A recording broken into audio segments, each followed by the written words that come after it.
Sa pong mapagpalang umaga po sa ating lahat, sa oras pong ito ay makibukas po tayo sa aklat po ng Lucas 14, talatang 25 hanggang 35. So tayo pong lahat ay sumandaling tumayo at igalang po natin ang pagbasa ng kanyang buhay at banal na salita. Lucas 14. Sumama kay Jesus ang napakaraming tao. Humarap siya sa kanila at kanyang sinabi, "Hindi maaaring maging alagad ko ang sinumang umiibig sa kanyang ama at ina, asawa at mga anak, mga kapatid at maging sa sarili niyang buhay ng higit sa akin. Hindi ang hindi magpasan ng sarili niyang krus at sumunod sa akin ay hindi maaaring maging alagad ko. Kung ang isa sa inyo'y nagbabalak na magtayo ng tore, hindi ba siya uupo muna upang magplano at kwentahin kung magkano ang magagastos niya upang matiyak kung may sapat siyang pera para may patapos ang kanyang ipapatayo? Baka matapos mailagay ang mga pundasyon ay hindi naman mayari ang tore. Siya'y kukutsain lamang ng lahat ng makakita niyon. Sasabihin nila ang taong ito'y nagsimulang ngunit hindi naman may patapos. O sinong hari na makikipagdigma sa kapwa-hari ang hindi muna mauupo upang pag-aralang mabuti kung kaya niya gamit ang 10,000 niyang kawal na sumagupa sa kalaban na may 20,000 kawal. At kung hindi niya kaya, malayo pa ang kalaban ay magsusugo na siya ng mga kinatawan upang makipagkasundo. Gayon din naman, hindi maaaring maging alagad ko ang sinuman kung hindi niya tatalikuran ang lahat sa kanyang buhay. Mabuti ang asin, ngunit kung ang asin ay mawalan na ng alat, paano pa ito mapapaalat muli? Wala itong kabutihang may bibigay sa lupa o kahit sa tambakan man ng dumi. Kaya't ito'y itinatapon na lamang. Makinig ang may pandinig. Tayo pong lahat ay sumandaling yumukot, pumikit tayo manalangin. Ama naming Diyos na makapangyarihan sa lahat, kami po ay lumalapit sa iyo. Pakalinisin mo, Panginoon, ang sisidlan ng aming mga puso. Hayaan mong ikaw ang patuloy na magpuno ng mga bagong salita na patuloy na magbibigay sa amin ng pangunawa, kalakasan, kagalingan, at pag-asa upang sa gayon ay patuloy ka naming masunod matapos ka naming makilala.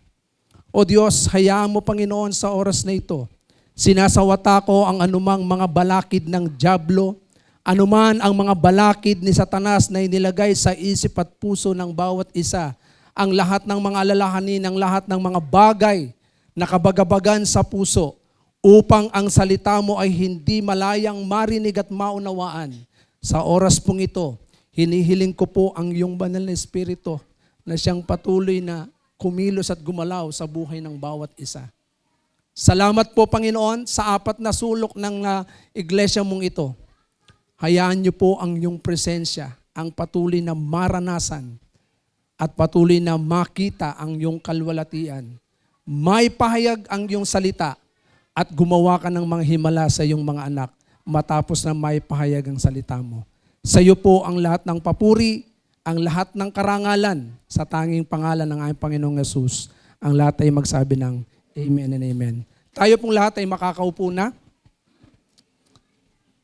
Sa oras pong ito ay nais ko pong ibahagi sa atin ang salita ng Panginoon na kung saan pinamagatan po itong The Cause of Discipleship. The cause of discipleship, ang halaga ng pagiging disipulo. Ang ating Panginoong Jesucristo ay nagbigay ng libreng kaligtasan. Subalit, ito po ay napakahalagang bagay sa buhay po natin. matapos na tayo po ay magkaroon ng pagkakilala sa ating Panginoon, hindi natatapos ang pagkakilala natin doon sa libreng ibinigay ng Diyos. Na kung saan kailangan po nating makita ang halaga matapos na ikaw ay sumampalataya kay Kristo. At kailangan po nating ibigay sa Diyos lahat. Lahat ng mga tumanggap kay Kristo, tandaan po ninyo, ibig sabihin ng pagtanggap kay Kristo, hindi lamang sinabi mong, Panginoon, tinatanggap kita. Pag sinabing tumanggap kay Kristo, tinanggap mo ito ay ibabalik natin sa Panginoon ng buong-buo ang buhay po natin. Katulad na lamang po nito, bigyan ko po kayo ng isang halimbawa. Bakit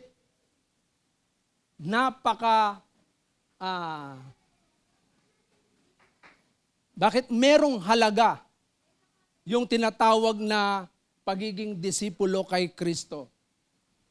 Ang sabi dito sa isang kwento na merong isang gustong umakyat doon sa bundok. Gusto niyang maging climber, umakyat sa bundok, pero hindi niya kaya yung presyo. Hindi niya kaya yung presyo na kung saan ito po ay babayaran niya. Mahal ang presyo ng pagiging climber. Marami kang kailangang gamitin. Kailangan mo ng mga, anong tawag nito? Mga gadgets. Kailangan mo ng mga susuotin para ikaw ay makaakyat sa isang bundok. Merong isang taong nakarinig sa kanya dahil gustong-gusto niya na umakyat sa bundok. Pero matapos na marinig ito, lahat ito ay binili. Lahat. Pati yung kanyang ticket para makarating siya doon sa isang bundok na yon, binili. Libre lahat yon. Libre lahat, pati yung gadget na kanyang gagamitin, yung mga suits na gagamitin, and even yung training. Tandaan po ninyo, kapag ikaw ay naging climber, hindi po pwedeng aakyat ka na lang basta-basta. Amen po ba? Hello? Hindi ka basta-basta aakyat na. Akyat ka na lang ng ganon, nang wala kang training. May training yan. So, sa madalit salita, binayaran lahat yon ng isang mayamang tao. Binayaran niya, libre yon. Pero ito ang kailangan niyang i-commit. Kailangan niyang i-commit yung kanyang sarili para mag-train. Kailangan i-train niya yung sarili niya para maging climber siya. In order para yung kanyang gusto, yung kanyang pangarap na maging climber, gusto niya maging climber, makaakyat doon sa bundok. At sa kanyang pagiging pag-commit ng kanyang sarili, lahat yun, ikukumit niya, pati buhay niya. Bakit? Kapag umakyat ka sa bundok, sa tingin mo, hindi ba mapanganib? Hello? Mapanganib ba umakyat sa bundok? Mapanganib po ba umakyat sa bundok? Maaari kang mamatay, hindi. Maaari kang mamatay. Pero, you are committed. Kinumit mo yung sarili mo doon dahil gusto mo.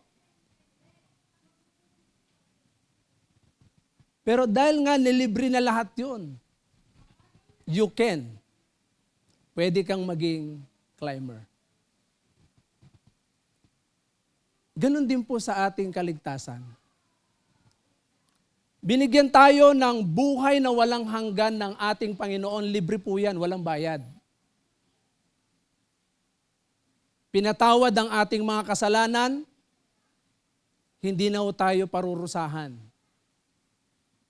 At para makarating po tayo doon sa langit, kailangan tayo mag-train dito sa lupa. And that is costly. Even yung buhay natin, kailangan nating i-commit fully surrender to Jesus. Hindi tayo nag-commit ng buhay kay Kristo. Matapos kang mag-commit, hindi na po tayo ang masusunod. Amen po ba? Tayo po ay nag-commit ng buhay kay Kristo. Ang layunin ng ating Panginoon ay mamuhay po tayo ng may kabanalan. Hindi po pwedeng umakyat sa langit ang hindi banal. Hindi po pwedeng umakyat sa langit.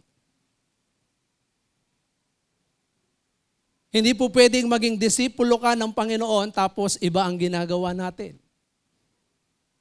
Ayaw natin sumunod sa kanyang mga ipinag-uutos. Kaya nga, ang nais ng ating Panginoon ay tayo po ay mag-commit ng kanyang buhay totally sa kamay niya. Kaya lahat ng mga nagsuko ng buhay, hawak ng Diyos ang buhay po natin. Amen po ba? Hindi ho tayo ang may hawak. Kaya nga, malinaw ang sinasabi po ng Philippians chapter 1 verse 6. Ang Diyos po ang nagbigay sa atin ng bagong buhay. Tingnan po ninyo yung sinasabi. He who began a good work in you will be faithful. Sabi ni Apostol Pablo, natitiyak kong ang mabuting gawang pinasimulan sa inyo ng Diyos ay kanyang lulubusin hanggang sa araw ng pagbabalik niya. The fact na tayo ay binigyan ng bagong buhay ni Kristo, lulubusin po niya tayo. Kaya nga po dito makikita natin, tayo na kung saan nag-commit ng buhay kay Kristo ay, alam niyo po ba na si Kristo ang nagsimula na at siya rin po ang magwawakas nito. Kaya nga hindi na ho tayo yan. If you are truly surrendered and committed to Christ, you fully, totally surrender sa Kanya. Siya po ang gagawa niyan. Hindi ho tayo. Amen po ba? Ang gagawin lang po natin, susunod tayo dun sa mga training na nais ng Panginoon sa bawat isa po sa atin. At habang tayo po nandito sa lupa, tinetrain po tayo maging banal. Kasi hindi ho magiging karapat-dapat ang sinumang hindi naging banal. Hindi na train ng pagiging banal. Kaya ho tayo ay namumuhay ng may kabanalan. Namumuhay ng merong pagiging makadiyos. Kaya lahat po ng katangian na sinasabi sa banal na kasulatan, nung tayo po ay kumilala kay Kristo, hindi na po yung sarili natin. Kasi kung sarili pa rin natin ang nagahari dito, iba po ang ginagawa natin. Ang ginagawa natin ay lahat taliwas sa kalooban ng Panginoon. Pero the fact na ang isang tao ay mag-commit ng buhay kay Kristo, si Kristo ang masusunod. Si Kristo ang siyang gumagawa sa buhay po natin. Susundin natin anuman ang mangyari. At tiyak, siya po ang magbibigay ng kalubusan sa buhay po natin hanggang sa siya'y dumating. Amen po ba? Kaya sa buhay po natin, inimpart ng Panginoon yung kanyang espiritu para tayo ay lumago sa pagiging banal. Tandaan po natin, God imparts inevitably newly life sa buhay po natin para tayo ay mag-grow into a holy living. Ang Diyos po yun nag-impart. Kaya nga sa 2 Corinthians 5:17, sabi doon, ang sinumang nakipag-isa kay Kristo ay isa ng bagong nilalang. Wala na yung dati niyang pagkatao, kundi siya ay bago na. Ibig sabihin, yung inimpart ng Panginoong Jesucristo sa isang taong tumanggap sa Kanya bilang personal na Diyos at tagapagligtas, hindi na tayo yan. Kaya mapapansin ninyo, dati ganito buhay natin, pero nung tinanggap na natin siya bilang personal na Diyos, tagapagligtas ng buhay natin, iba na tayo. Hindi na natin sinusunod yung layaw ng laman, yung gusto ng laman, kundi ang sinusunod natin yung kalooban ng Diyos sa isang banal na pamumuhay. So hindi na tayo nagmumura, hindi na tayo nagsisinungaling, hindi na tayo gumagawa ng masama, hindi na natin ginagawa yung mga bagay na kung saan pagka tinignan po natin, ang Diyos ay hindi nalulugod. Minsang magawa natin na tayo makagawa ng ang Holy Spirit, siya po ay merong tinatawag na conviction. Kaya ang totoong kumilala kay Kristo, ito po tandaan ninyo, yung totoong kumilala kay Kristo, merong conviction sa puso niya. Maniwala kayo, nangungusap ang banal na Espiritu sa kanyang puso. Kapag ikaw ay totoong surrender and committed kay Christ. Kasi nangungusap siya sa puso ng isang tao. Kaya nga, si Apostol Pablo ay nagsasabi sa Philippians chapter 3 verse 12 na hindi po pwedeng tayo po ay kumilala kay Kristo then wala hong paglago. Kailangan po tayong lumago. Kaya si Apostol Pablo, tingnan po ninyo, sa Philippians chapter 3 verse 12, may mga nagsasabing sila ay believers, sila ay Kristiyano, pero kapag wala hong pagsunod upang lumago, hindi o totoong Kristiyano yan. Tandaan nyo palagi, ang isang totoong Kristiyano, totoong mananampalataya kay Kristo, matapos siyang kumilala kay Kristo, merong po yang pagsunod. In obedience to His Word. Para tayo ay lumago spiritual.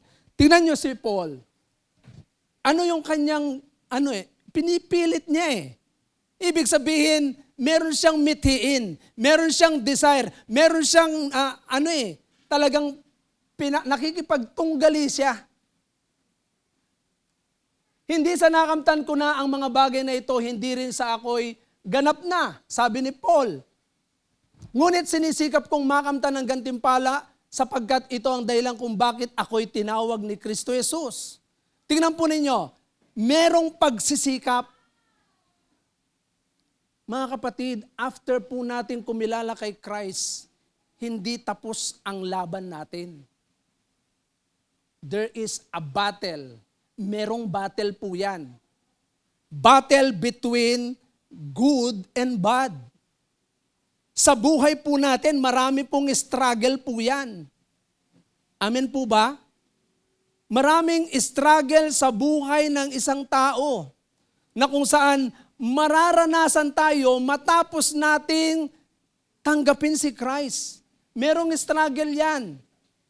Nakikipagtunggali tayo, gagawin ko ba to o hindi? Hello? Naintindihan po natin, merong struggle sa loob. Bakit? Kasi hindi pa ho tayo perfect. Sa totoo lang, hindi pa tayo perpekto. Hindi pa tayo ganap na banal. Kaya nga, meron tinatawag na training sa loob ng simbahan. Meron training. Ito po yan. Kaya tayo nakikinig ng salita ng Diyos para mapakinggan natin kung ano yung kalooban ng Diyos. At pag napakinggan natin kung ano yung kalooban ng Diyos, ito ay ginagawa natin sa ating buhay. Kaya tandaan po natin, yung pong struggle, malaki ang struggle po sa loob. Biro mo, yung kasalanan, laging nakaabang sa atin. Yung dati mong ginagawa, laging nakaabang sa atin. Tapos sa kabila, ang banal na Espiritu ay nagpapaalala, anak, maging banal ka. Di ba? Nakukuha niyo po yung ano doon? Hindi tapos. Meron pong battle sa buhay natin. Kaya nga po, Hindi ako naniniwala sa isang tao na matapos kumilala ay wala siyang desire para lumago. Tandaan po ninyo, dapat ang isang believer. Pag merong believer o mananampalataya, sinasabi niya, Kristiyano ako, born again ako. Pero wala siyang desire na kung saan talagang magkaroon ng paglago in obedience to God's word, sa salita ng Panginoon. Hindi o totoo yun. Baka mamaya dumating ang time sa Matthew 7:23. Ano po yung sinasabi sa Matthew 7:23? Nasasabihin ng Panginoon, ano po yung sabi sa Matthew 7:23? Ngunit sasabihin ko sa kanila, hindi ko kayo nakikilala. Lumayo kayo sa akin. Kayong mga gumagawa ng, ano po? Gumagawa ng kasamaan. Malaki ang kaibahan ng totoong nag-commit kay Christ. Ito yung merong pagsisikap na talagang sumunod. Kahit mahirap. Sa totoo lang, napakahirap sumunod sa Diyos. Kaya maliwanag yung sinasabi ng Scripture. Kakaunti lang ang pumapasok sa makipot na daan. Subalit, marami ang pumapasok sa malapad na daan. Bakit? Sa makipot na daan, matinik. Matinik. Talagang yung training mo doon, ang hirap mong makarating doon sa katwiran. Mahirap maging matuwid. Sa malapad na daan, ang daling pumasok doon. Masarap, masaya. Walang pumipigil sa'yo. Dito, maraming pumipigil sa'yo dito. Sa makipot na daan. Amen po ba? Maraming bawal. Dito sa malapad na daan, walang bawal.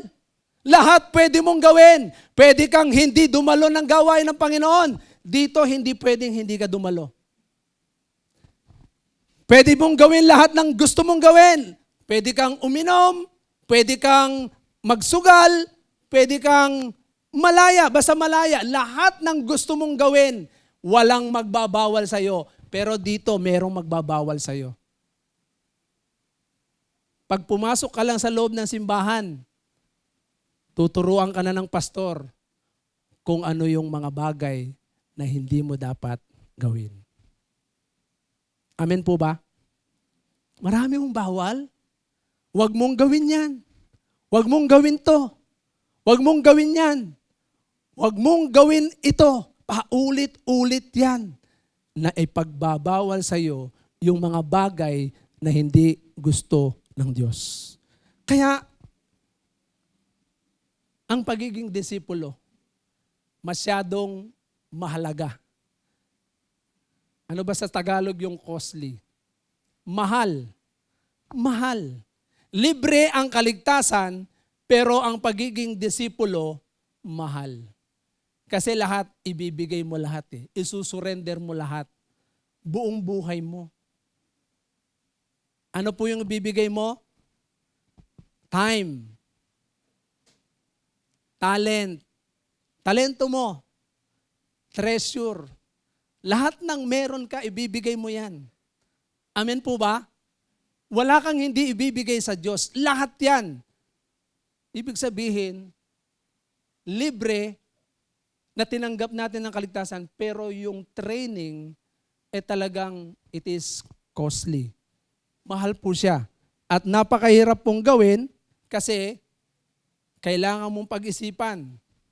Amen po ba? Ano po yung sinasabi ng Titus chapter 1 verse 16? Marami po ang nagpo-profess na sila ay believer, pero tingnan po ninyo. Sinasabi ng Titus chapter 1 verse 16, pero sa kanilang ginagawa ay taliwas. Tingnan po ninyo. Sabi na Apostol Pablo kay Tito, at sabi nila ay kilala nila ang Diyos. Ngunit hindi naman ito nakikita sa kanilang mga gawa. Sila'y kasuklam-suklam, suwail at hindi makagawa ng anumang mabuti. They confess. Kinukumpisal nila na sila ay mananampalataya, pero hindi makita ang bunga.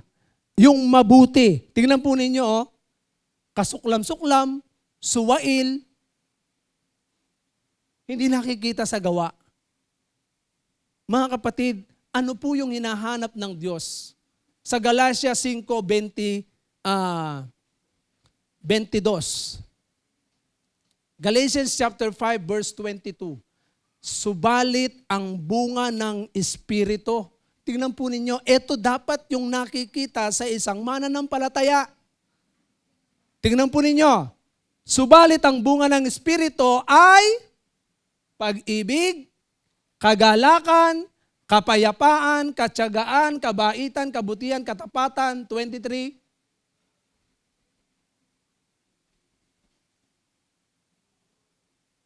Kainahunan at pagpipigil sa sarili. Tingnan nyo, balik natin ulit sa 22. Pag-ibig. Mga kapatid, punong-puno ng pag-ibig ang isang taong kumilala kay Kristo. Punong-puno ng pag-ibig. Mahal niya ang Diyos. Mahal niya ang kanyang kapwa. Mahal niya ang kanyang sarili. Mahal niya ang lahat ng ipinagkatiwala sa kanya ng Diyos. Pagka sinabing merong pag-ibig, lahat ng mga nakikita po natin dyan, ang taong merong pag-ibig, puno ng kagalakan sa puso. Yung totoong pag-ibig. Galak na galak ang kanyang puso. Na habang sumusunod kay Kristo, merong kagalakan yan. Bagamat maraming pains, mga challenges, mga struggles, may galak pa rin sa puso niya na sumunod. Amen po ba? Hindi po totoo yung kapag ikaw ay nagsabing, I am a believer. Pero habang sumusunod ka, wala namang kagalakan sa puso mo kasi walang totoong pag-ibig. Ang totoong may pag-ibig, meron pong kapayapaan, katyagaan, matyaga siya. In spite na maraming struggle yan. Merong kabaitan, kabutihan, katapatan, merong pagpipigil sa sarili. Marunong siya magpigil ng kanyang sarili. Kahit gustong-gusto mo nang umayaw. Pero dahil mahal mo ang Panginoon, hindi ka aayaw. Bakit? Kasi training natin yan Training natin yan. Bakit sa tingin nyo ba ako bilang pastor, sa dami ng struggle na nararanasan ko, kung ako ay aayaw, dun sa mga struggle na naranasan ko, sa tingin nyo makakarating ako sa langit? Hindi ganun ang sinabi ng Panginoon.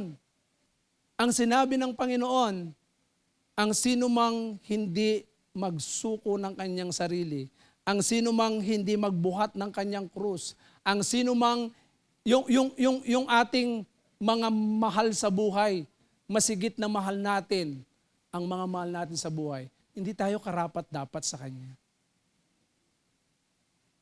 Kaya nga kakalimutan natin yung sarili natin. Nakalimutan mo na marami ka palang problema.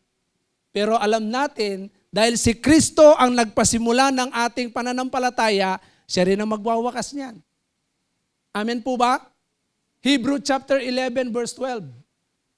Hebrew chapter 11 verse 2, 12 verse 2. Looking unto Jesus, the author and the finisher of our faith. Si Kristo ang nagpasimula. Ituon natin ang ating Panginoon kay Jesus na siyang nagpinagmulan at kabuuan ng ating pananampalataya. Siya ang nagpasimula at siya rin ang magwawakas. Very clear. Kaya nga, bakit tayo titigil? Bakit tayo manghihina? Bakit tayo aayaw? Bakit tayo aatras? Kaya nga po dito, gusto ko pong makita natin yung pagsunod po natin sa ating Panginoon ay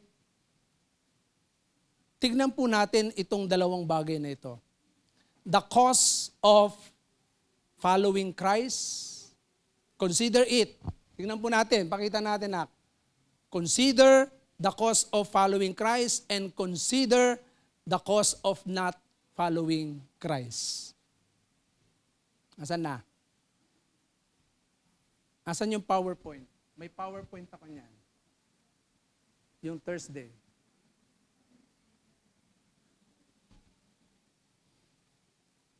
Okay. Consider the cost of following Jesus and consider the cost of not following Jesus. Letter A, consider the cost of following Jesus. Meron pong tatlong bagay na gusto ko pong makita po natin.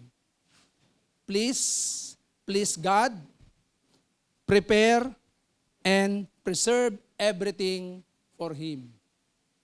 Okay? Consider the cost of following Jesus.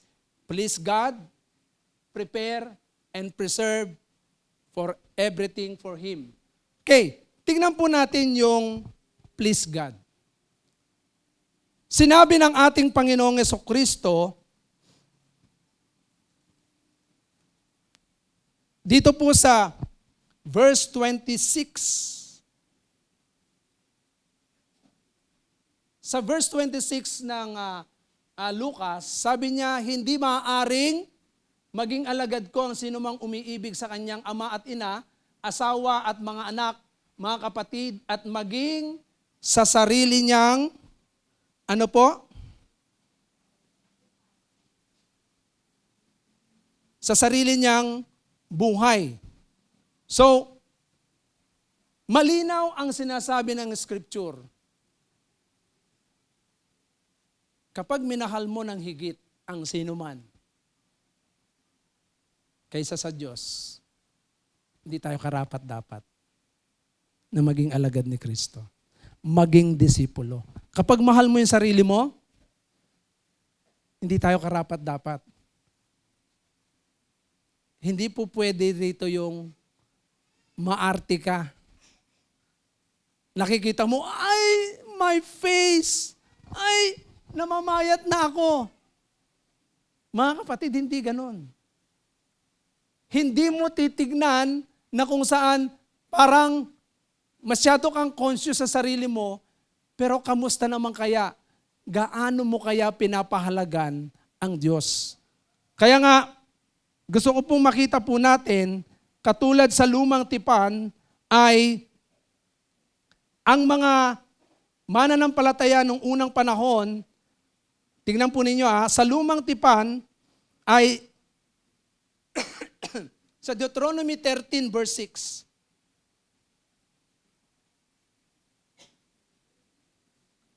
Deuteronomy 13 verse 6. Anong sinasabi diyan? Tingnan po ninyo.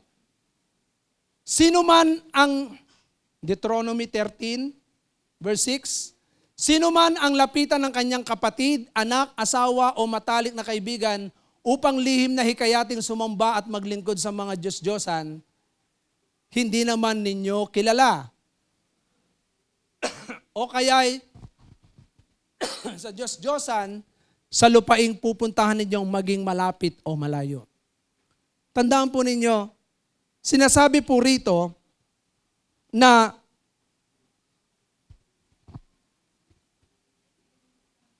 maraming mga mahal sa buhay, maraming mga kaibigan, kapatid, anak, ang pwedeng maging dahilan ng paglayo natin sa Diyos. Bigyan ko po kayo ng halimbawa. Halimbawa, ang magulang mo ay hindi mananampalataya at ikaw mananampalataya ka. Pagka sinabi ng magulang mo, tigilan mo na yan, pagdalo-dalo mo na yan. Huwag ka nang dadalo sa simbahan na yan. Susunod ka ba? Hindi.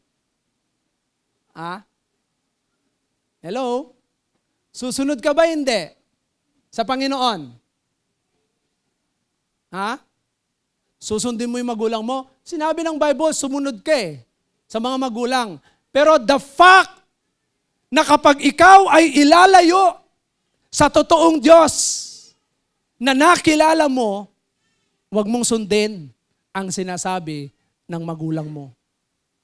Dito pinapatunayan yung sinasabi ang sinumang magmahal sa kanyang ama't ina. Hindi contrast yung sinasabi ni Christ. Sa salita niya na igalang mo ang iyong ama't ina na merong dalawang pangako, giginhawang buhay mo at hahaba ang buhay. Tandaan nyo ito mga kapatid, kapag ang magulang mo ay tinutulak kang lumayo sa Diyos, Huwag mo sundin yung sinasabi nila. Pag sinabi nilang tumigil ka na dyan, huwag ka nang dadalo. Natatandaan ko si Sister Joy noon dahil si nanay ay hindi pa mananampalataya. Grabe talaga pagpigil ni nanay. Nagbabasa ng Biblia si Joy, oh. Pupukpukin yan ng kawali. Minsan, sinaksak nga siya ng buti na lang nandito sa dibdib niya yung Bible niya. Totoo po ito. Bakit? Hindi pa mananampalataya si nanay noon. Tapos pinipigilan siyang dumalo. Sister Joy, aakyat doon sa bakod. Pag uwi niya, doon sa bakod na kanyang nilagyan ng tungtungan, tinanggal ni nanay kaya hindi siya makaakyat doon, hindi siya makatawid. Pero napigilan ba siya na dumalo sa gawain ng Panginoon? 1986 yun. 1988? I think mas nauna siya nakakilala sa akin eh. Pero inabot ko pa rin yun na talagang tumatakas siya para makadalo sa gawain ng Panginoon. Hapon yun. May pagkakataon pa nga na talagang sinundan pa nga kami ni nanay noon eh. Sa Bible study, sa parada. Tapos may pagkakataon pa na sinundan kami dito sa church, dito sa Paso de Blas. Alam nyo ba na magsisimula na kami? Sinarado ni Nanay Pe yung pintuan ng church. Hindi ako makapasok, ako yung tumutugtog. Kasi ayaw ni Nanay na dumalo si Sister Joy sa gawain. Hindi siya napigilan. Ito po yung sinasabi ng Biblia, ang sinumang magmahal sa kanyang ama't ina. O kaya naman ang asawa mo ay unbeliever din. Tapos ikaw ay believer. At sasabihin sa iyo ng asawa mo, huwag ka nang dumalo dyan. Pag dumalo ka dyan, maghiwalay na tayo. Sige. Hindi ka naman niya ihiwalayan eh. Pag inuna mo ang Panginoon, hindi yan ihiwalay sa iyo. Bakit? Tinatakot ka lang niya eh.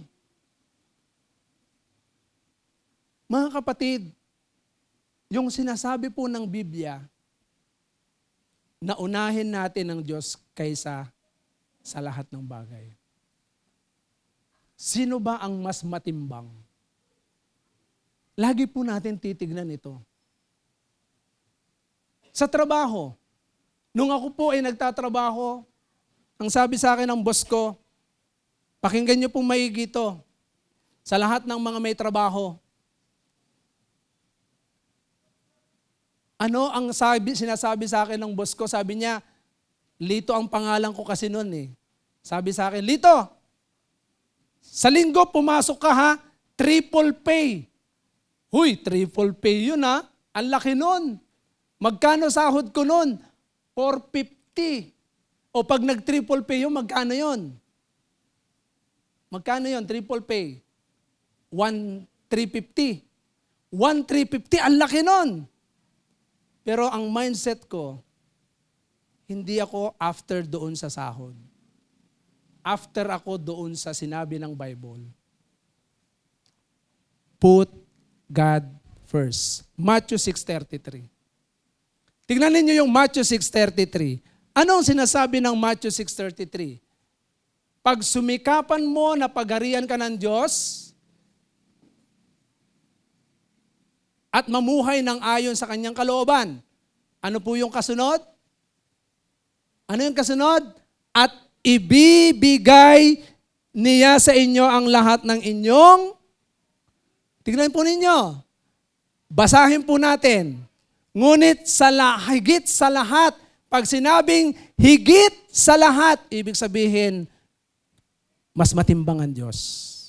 Amen po ba? Pagsikapan ninyo na kayo'y pagharian ng Diyos at mamuhay ng ayon sa kanyang kalooban.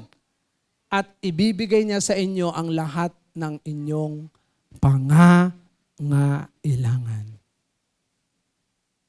Kapag inuna mo siya, bakit minsan kapos?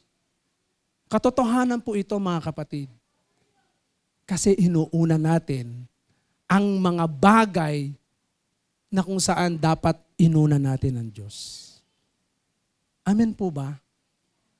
Mga kapatid, hindi ko po sinasabi na parehas tayo ng kaisipan. Tingnan po ninyo si Sister Joy. Si Sister Joy noong time na siya po ay may mga customer, meron siyang client, Sunday po yan. Nirebuke ko siya noon. Sabi ko, Mami, mula ngayon, huwag ka nang kukuha ng client mo ng linggo. Alam nyo ba na pati ako natuturete ako pag may client siya ng linggo? Kasi imbis na nakapokus ako sa gawain ng Panginoon, ako nagdadrive para sa Kanya eh. At the same time, hindi tama. Kasi ito yung sinasabi ng Bible, please God. Tingnan po natin yung sinasabi ng Matthew 6:33. Sino ang nagpo-provide? Sino ang nagbibigay ng lahat ng kailangan natin? Ang Diyos. Kaya nga kapag inuna natin ang Panginoon, ito po yung katotohanan. Mga kapatid, mula nung ginawa namin mag-asawa yon, si Mrs., never in our life na ang Panginoon nagkulang sa buhay namin. And this is true. Gusto po ba natin na mangyari sa buhay po natin yan? Mga kapatid, hindi ko kayo pinipigilan. Pero ito ang sinasabi ng Bible. Please God, patunayan mo na siya'y higit sa lahat. Ako noon, pinipigilan na akong maglingkod sa Panginoon eh. Dapat wala na ako dito sa Manila eh. Pinapauwi na po ako noon. Pinapauwi ako ng tatay ko, pinapauwi rin ako ng tiyahing ko. Umuwi ka na, wala ka ng trabaho. Kasi nag-resign ako sa Hanford, Philippines noon. Dahil sa pagsunod sa Panginoon. Kasi iba yung conviction sa puso ko noon. Alam kong meron na akong panawagan sa Panginoon. Kaya nag-resign ako, yung pagiging artist ko sa Hanford, nag-resign ako. 1994 po yun. Kaya 1994, pinapauwi na ako sa Tarlac. Umuwi ka na. Pero hindi po umuwi. Yung training na ginawa ng Diyos sa akin, alam niyo po ba? Tumira ako sa iba't ibang bahay. And take note, sa pagtira ko sa iba't ibang bahay, eto po yung naranasan ko. Uulitin ko na naman. Kapag kayo'y nakatira sa ibang bahay, pakinggan niyo maigi ito, mga kapatid. Kapag nakatira kayo sa ibang bahay, hindi kayo boss. Makisama kayo. Hello? Alam nyo ba na lahat ng mga dapat gawin ay ginawa ko? Sasakyan ng boss ko, ng pastor ko, pinakintab ko yan. Sa tuwa niya, binigyan niya ako ng 200. I remember that. Biro mo, kumintab yung makalawang na owner niya. Oh. Galvanize, kumintab yun. Makikita mo talaga yung kaibahan ng hindi nalilinisan tsaka nalilinisan. Kumintab siya. 200, natatandaan ko yun. Kumintab yung gulong. Kasi naalala ko, tatay ko, pagka naglilinis ng sasakyan, malinis talaga. As in, loob at labas. Naging driver po ako, madaling araw pa lang, hatid sundo ako ng anak niya. Sa Bullo. Ganon ako nagkaroon ng paano sumunod sa Panginoon. Training yun. Nagtiis ng maraming hirap. Sa pagkain, alam niyo po ba kung ano yung, paano ako kumain noon? Hindi ako pwedeng kumuha ng plato na ako lang ang kakain dun sa mesa. Kailangan antayin ko pa na sila ay magtawag na kumain. At kahit gutom na ako, hindi ako po pwedeng kukuha ng pagkain na basta-basta. Kahit naaamoy ko na yung amoy ng piniritong galunggong, gutom na ako noon, nasa tabi ko lang sila. Oh. Aantayin ko pa yon. Tawagin akong kumain. Matulog. Aantayin ko pa silang umakyat doon sa sa taas. Kasi yung kanilang sala, doon ako natutulog sa upuan. Yung inuupuan nila, yun yung aking higaan. At talagang paulit-ulit kong sinasabi to. Bakit? Kasi ganito ako tinrain noon ng Panginoon. Yung hirap na talagang gusto mo nang magpahinga, hindi ka makapagpahinga. Bakit? Kasi tinidevelop ako ng Lord no, magpagtitiis. Nagtiis ako ng mahabang panahon noon. Yung hirap na yun, gusto mo nang matulog, tapos 12:00 pa matutulog yung nanonood. Hindi mo naman pwede sabihan, pwede na bang umakyat kayo? Matutulog na ako. Hindi mo pwede sabihin nyo. Talaga nga, antayin ko yun. Halos magkandaduling na ako. Ganyan na ako noon.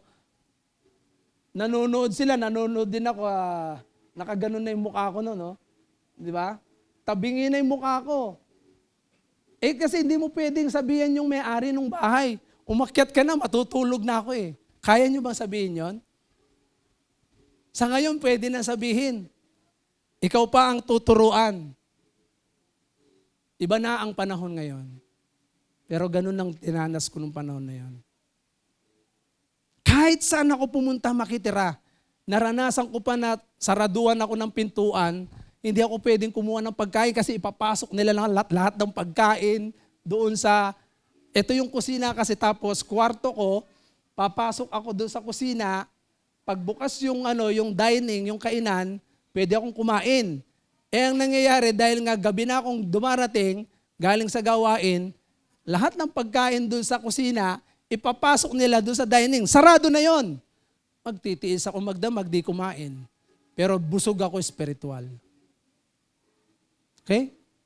Ganon yung naranasan ko, no? Kaya kung titignan nyo yung katawan ko noon, mas payat pa ako kay Jajo. Pero malakas ako spiritual. Pati physical. Walang sakit. Wala akong sakit noon. Grabe yung lakas. Grabe yung lakas. Bakit? Philippians 4:13, I can do all things through Christ Jesus who strengthens me. Pinalakas ako ng Panginoon. Kaya nga, nung time na kami mag-asawa na ni Sister Joy, hindi po kami tumigil maglingkod. Kahit marami kang maririnig na salita na hindi mo kayang lunukin. Kayo po, tanungin ko kayo, marami na ba kayong narinig na salita na hindi nyo malunok? Nasabihan na ba kayo na ang asawa mo ahas?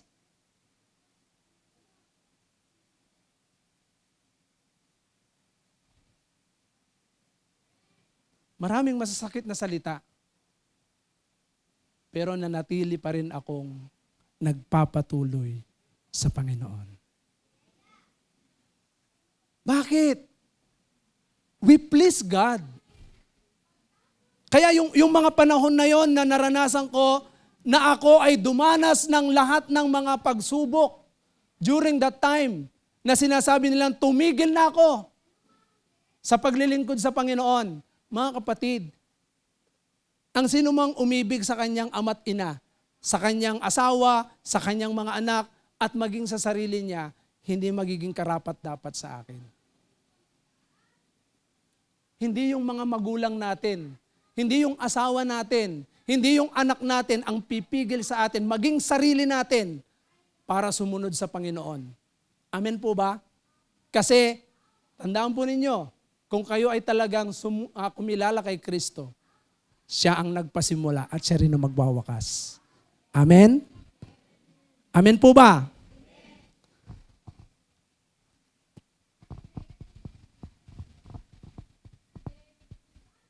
Okay. Pangalawa, prepare. Consider the cost of following Jesus. Maghanda po tayo. Kasi po, sinasabi po ng ating Panginoong Jesucristo, sabi niya rito, sa verse 27, whoever doesn't carry his cross and follow me can't be my disciple. Ang ayaw magpasan ng sarili niyang krus. Mga kapatid, papasanin po natin yung krus po natin. Yung cross po na yan po yung, kung mapapansin po ninyo, si Christ nung siya po ay nagbuhat ng kanyang krus. Di ba? Ano po yung naranasan ni Kristo nung binuhat niya yung krus? Minak siya ng tao. Pinagtawanan. Hinagupit. Pinahirapan. So maraming mga bagay na mararanasan po tayo kapag buhat natin ang krus ng bawat isa po sa atin. Everyone, meron po tayong cross. We need to carry our cross. At yung cross na yan, prepare yourself. Kasi marami po kayong mararanasan. Kaya nga, Yung bunga ng Espiritu kasama po rito yung pagpipigil sa sarili. Habang sumusunod po tayo sa Panginoon, marami ang magmamak sa atin. Amen po ba? Tandaan po ninyo, sabi po rito tingnan po ninyo yung sinasabi rito. Sa verse 28 hanggang 30, verse 28 hanggang 30, kung ang isa sa inyo ay nagbabalak na magtayo ng tore, hindi ba siya uupo muna upang magplano at kwentahin kung magkano ang magagastos niya upang matiyak kung may sapat siyang pera para may patapos ang kanyang ipapatayo? Baka matapos mailagay ang mga pundasyon na hindi naman mayari ang tore, siya'y kukutsain lamang ng lahat ng makakita niyon. Sasabihin nila, ang taong ito'y nagsimulang magtayo, ngunit hindi naman naipatapos. Mga kapatid, being a disciple, hindi tayo sumunod sa Panginoon. Then kapag nahirapan ka, aayaw ka. Kukutsain po tayo. Alam niyo po ba yung effect? Alam niyo yung effect? Hindi lamang po tao ang kukutsa sa atin, maging si Satanas at ang kanyang mga demonyo. Tingnan mo. Sabi ko sa iyo huwag ka nang sumunod dyan mahirapan ka lang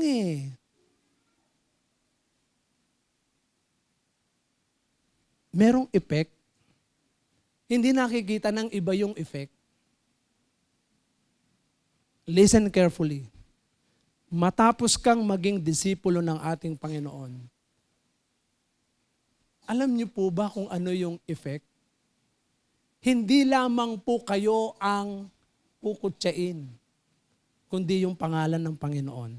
At maging yung iglesia na kung saan ikaw ay napabilang. Amen po ba? Hello? Tapusin po natin. Kaya si Apostol Pablo sa Philippians 3:12, sinisikap niya Sinisikap niya na matapos, maabot niya yung finish line. Kaya sa bawat isa po sa atin, gaano mang kahirap, tuloy mo lang. Huwag kang paapekto. Sa totoo lang, palaki ng palaki yung church natin. Sabi ko nga, Lord, parami problema. Dati, sa Perez lang ang problema ko Di ba? Brother Ume, Perez lang. Lumaki. Nagkaroon ng probinsya. Ngayon, lumalawak na buong Pilipinas. Buong Pilipinas na ang problema ko.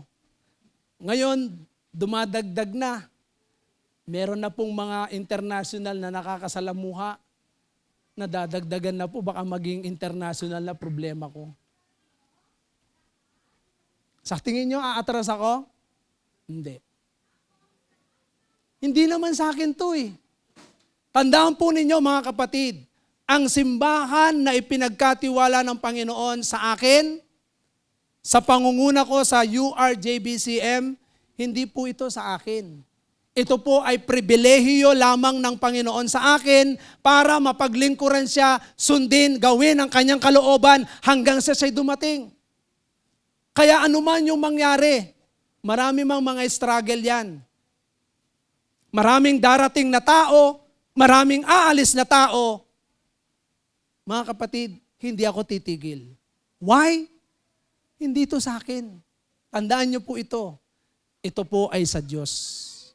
Kaya bawat isa po sa atin, pakinggan niyo po maigi, lahat po ng mga naririto ngayon. Bakit kayo dinala sa URJBCM? Dinala kayo sa URJBCM dahil meron kayong gampanin. Nagagampanan. Mahalagang gampanin. Kaya nga, pag kayo ay nag-commit, tandaan ninyo, nag-commit kayo sa Diyos. And at the same time, hindi kayo nag-commit lamang sa Diyos na hindi kayo magkukumit sa local church. Sabi nga nung napakinggan ko, sabi niya yung mananampalataya na palipat-lipat ng simbahan, hindi daw lalago yan. Kailangan meron kang commitment sa local church. Kung ikaw ay nakakilala sa Apandis Rock, manatili ka sa Apandis Rock. Amen po ba? Kasi kailangan mong mag-commit. Kailangan mong lumago. Kasi hindi ka lalago kapag walang nagbabantay sa spiritual mo.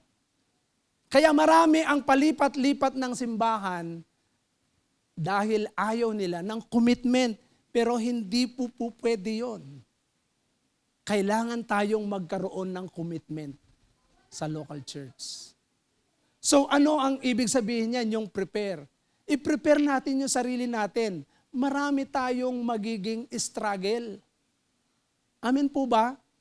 Buti nga dito sa atin, hindi ho tayo pinipersecute ng papatayin tayo.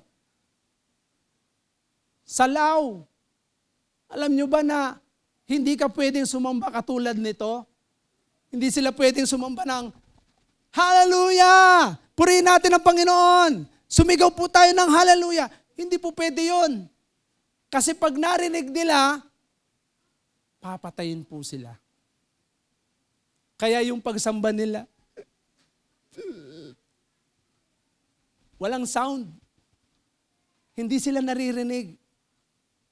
Kaya kung mapapansin ninyo yung isang ating bisita na Tagalaw, gusto niyang sumigaw ng malakas kasi doon hindi siya makasigaw eh. Kaya lang sabi niya, naisip niya baka mamaya ma-interrupt yung lahat. Ma-interrupt sila. Ma-interrupt tayo.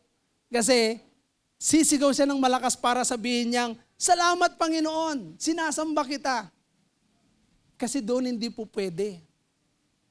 Dahil papatayin ka nila, kakainin ka nila. Lalo na doon sa lugar na pinuntahan nila. Nung unang ang punta niya, merong 3 months, kwento niya, 3 months na hunting. 3 months hunting ha. Naghahunting sila ng makakain nila. Pero bago siya doon, sinabi ng Diyos sa kanya, pumunta ka sa kuweba. Nanatili siya doon sa kuweba 3 buwan. Tapos nung lalabas na siya, pumunta siya sa village dahil tapos na yung hunting, pumunta siya sa village. Pagdating niya sa village, inoffer sa kanya yung pagkain.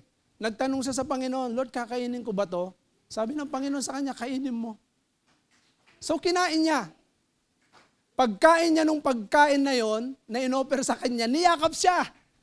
Talagang, winelcome siya. Welcome na welcome siya doon. Sabi niya, you are welcome, sabi niya, isa kang katulad namin. So, 2 bagay lang ang pwedeng mangyari sa kanya doon. Pagka kinain niya yon, bilong siya doon sa mga kumakain ng tao. Pag hindi niya kinain yon, siya yung kakainin nila. Nakuha nyo? Pero sabi sa kanya ng Panginoon, kainin mo. Kaya kinain niya yon. Tapos meron pang time na pumunta siya sa isang lugar din. Inoffer sa kanya din yung sinabawang daga. Talagang makikita mo, nakanguso daw yung nguso ng daga. Oh. Sinabawan, ang sarap. Yummy, yummy. Prepare yourself. Kaya nyo ba yon? Dito, talong lang, ayaw mo pang kainin. Ang arte-arte natin. Samantalang doon, sinabawang daga, tapos inadobong tao. Oh. Di ba? Mga kapatid, prepare yourself. Huwag nating hayaan na nagsimula kang maglingkod sa Panginoon. Sinimulan natin na sumunod sa Panginoon, tapos maya-maya aayaw ka sa paglilingkod sa Panginoon. Hindi tama. Pag ikaw ay nag-commit sa Panginoon, you commit everything. Prepare yourself. Ihanda mo yung sarili mo. sa pwedeng maging mangyari. Kasi may mga struggle yan eh. Maraming mga bagay kang mararanasan habang ikaw at ako ay sumusunod kay Christ. So we need to carry our cross individually. Meron tayong kanya-kanyang krus na pinapasan. Kaya hindi mo po pwedeng hindi ipagpatuloy yung commitment kay Christ. So you need to prepare yourself. Amen po ba? Hello? Handa na ba kayo? Baka mamaya pagtawanan kayo. Totoo yan. Pagtatawanan tayo ng kaaway. At marami din siyempre makakita, kaya minsan mapapansin ninyo, nakakaapekto sa church. Pag ikaw ay umaayaw. Nag-commit ka, tapos biglang ayaw mo na ano ka lang, aayaw ka na, ganun-ganun lang. Hindi ganun. Alam nyo ba kung bakit ang Panginoong Jesucristo sinabi niya ito? Sinabi niya ito sa mga maraming taong sumusunod sa Kanya kasi sinabi niya mahirap ang sumunod sa Panginoon. Binanggit niya yan eh. Kasi ayaw ng Panginoon sa Kanyang nais na mangyari dito sa lupa na kung saan yung pagdidisipulo ng mga tao makakaapekto yung mga taong mga duwag, mga taong bakla sa espiritual. Na pagdating dun sa kahirapan, hindi maka-overcome. Nahirapan ng konti, ayaw. Nakarinig ng salita, ayaw. Hindi ganun. Kaya nga si Christ, malinaw yung kanyang sinabi eh. Hindi po pwedeng maging disipulo ko ang hindi magsuko ng kanyang sarili. Hindi pwedeng maging disipulo ko ang hindi magbuhat ng kanyang krus. Hello? Prepare ourselves. Kaya nga sa isang sundalo pakinggan niyo pong maigi. Ang isang sundalo, tayo po ay mga sundalo spiritually. Ang isang sundalo, kaya siya naging sundalo dahil gusto niya maging sundalo. At nag-commit siya sa pagiging sundalo, merong magkukomisyon sa kanya, bibigyan siya ng training, bibigyan siya ng ng misyon. Merong nagsasabi sa kanya, merong anong tawag doon? May batalyon, may mga squad Ano ba yung mga na sundalo? Command group. May command group, merong batalyon, may squad na sunod-sunod yan. At bawat po yan, merong mga mission yan. At yung mission order na yan yung sinusunod nila. The same with us. Meron tayong mission order from above. Hindi tayo pwedeng hindi sumunod doon sa mission order na yun. Nakukuha po ba natin?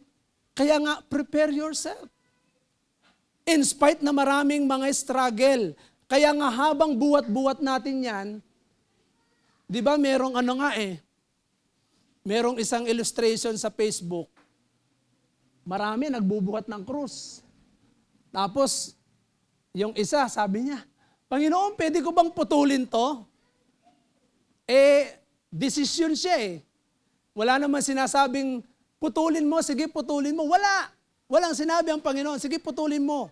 Ang sabi ng Panginoon, buhatin mo yung krus mo. Nung nabigatan, sabi niya, Panginoon, pwede ko bang putulin? Ginawa niya, pinutol niya. Naputol. Di binuhat niya, medyo gumaan-gaan. Lakbay siya ulit. Nung naglalakbay, medyo mabigat-bigat na naman ulit. Sabi niya, Panginoon, pwede ko bang putulin ulit? Desisyon ulit.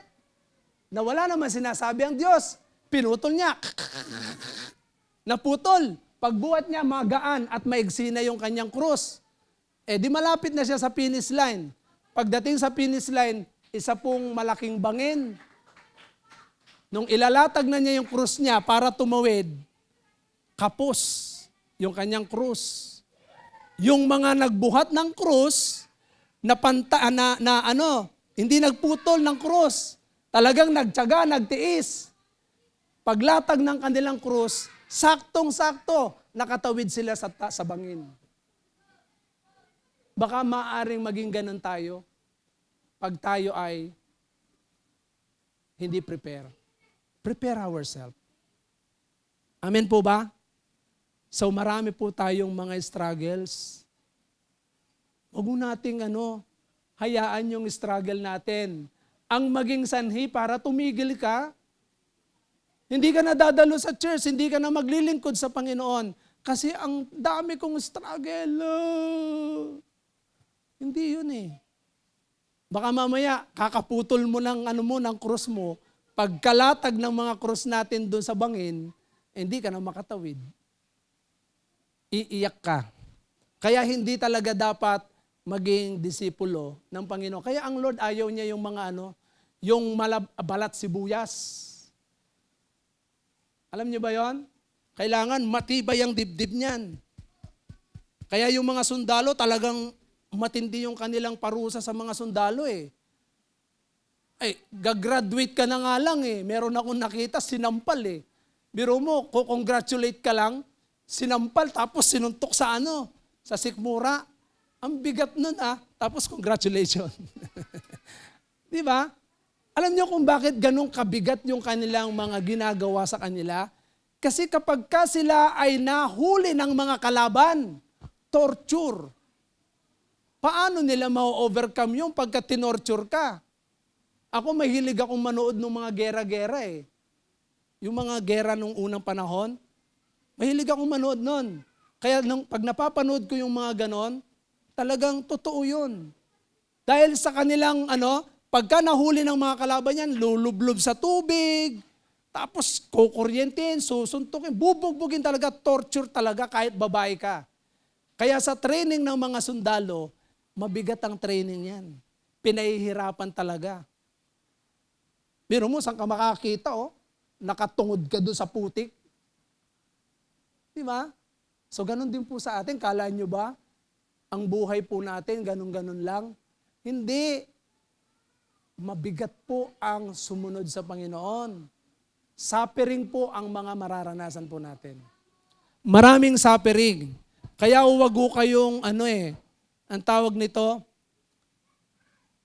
yung sinasabi ng Biblia na lahat ng mga mananampalataya, believers, kaya maliwanag ang sinabi ni Christ sa John 14 verse 1. Sabi niya, do not be afraid. Believe in God, believe also in me. Bakit? Alam ni Christ na kapag iniwan niya ang kanyang mga disipulo dito, maraming mga suffering. Maraming mga mararanasan na persecution dito sa sanlibutan. Kaya dito sa sanlibutan ito natin ginagalawan, mga kapatid, prepare ourselves. Kasi sa Matthew 24 verse 13, ang manatiling tapat hanggang wakas ang siyang maliligtas. Kapag hindi mo na i-prepare yung sarili mo sa mga suffering na yan, baka mamaya hindi tayo makarating sa langit. So prepare yourself. Following Christ is very mabigat. Hindi mo ganun kadali. Kaya ngayon pa lamang sinasabi ko sa iyo, noon tinuturo sa atin na sumunod kayo sa Panginoon kasi pag sumunod ka kay Kristo, masayang tunay. Masaya talaga. Sa totoo lang, masaya talaga na sumunod kay Christ. Pero marami pong suffering. Huwag natin kalimutan yung katotohanan na habang sumusunod ka kay Kristo, kaya maraming nagsasabi, Pastor, bakit ganon? Kung kailan sumusunod ako kay Kristo, ang dami kong problema, ang dami kong pagsubok. Totoo yan.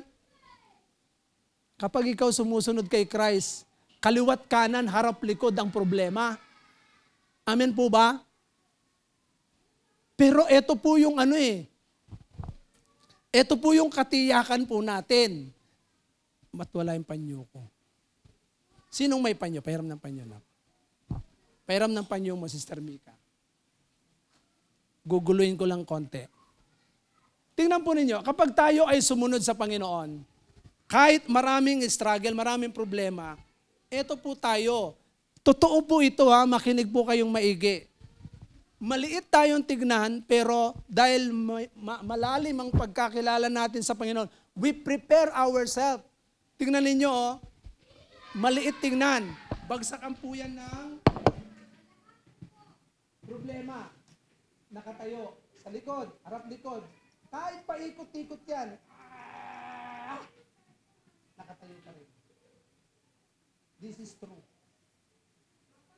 Pero kapag wala tayong pundasyon kay Kristo, hindi ka na-develop, hindi mo pinrepair ang sarili mo sa kanyang salita at dun sa training na gusto ng Panginoon, hindi mo binuhat yung krus mo. Eto ka, ang laki mong tignan, pero lupay-pay ka. Kasi walang pundasyon. Nakuha natin? Kaya nga, prepare ourselves. Yun lang pagdalo natin sa church, struggle na yun.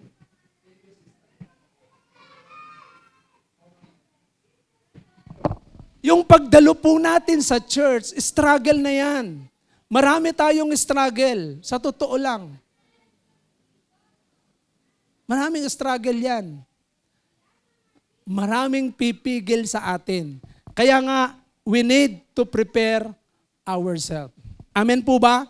Pangatlo, considering the cost of following Jesus, kailangan natin yung tinatawag na preserving everything for Him.